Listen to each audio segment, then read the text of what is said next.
Jailer sequel లో నటించిన తర్వాత రజనీకాంత్ కు సీక్వెల్స్ పై ఇంట్రెస్ట్ పెరిగిందా?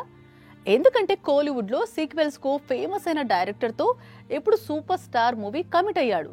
దీంతో కూలీ మరో సీక్వెల్ తో తిరిగి వచ్చినా ఆశ్చర్యం లేదనే టాక్ వినిపిస్తోంది. ఆల్రెడీ జైలర్ సీక్వెల్ షూటింగ్ జరుగుతోంది. వచ్చే ఏడాది ఈ మూవీ రిలీజ్ ఉంది.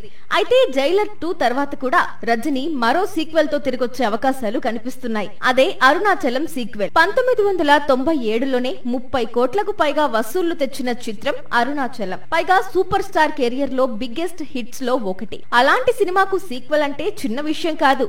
ఎందుకంటే అరుణాచలం దర్శకుడు సుందర్ సితో రజనీకాంత్ కొత్త సినిమా కోసం చర్చలు జరుపుతున్నాడు. త్వరలోనే ఇందుకు సంబంధించిన అనౌన్స్మెంట్ రానుంది. తమిళనాట సుందర్ సికి సీక్వెల్ డైరెక్టర్ గా క్రేజ్ ఉంది. ఆల్రెడీ అరణ్మనై సిరీస్ తో కాలీవుడ్ బాక్స్ ఆఫీస్ ను షేక్ చేస్తున్నాడు. ఇప్పుడు కూడా నయనతార ప్రధాన పాత్రలో అమ్మోరు తల్లి సీక్వెల్ ను తెరకెక్కిస్తున్నాడు.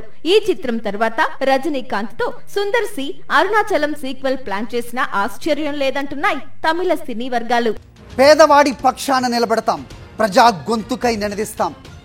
వాయిస్ ఆఫ్ వాయిస్లెస్, తెలుగువారి మనస్సాక్షి సాక్షి టీవీ. సాక్షి టీవీ ప్రసారాల కోసం మీ స్థానిక కేబుల్ ఆపరేటర్ను వెంటనే సంప్రదించండి.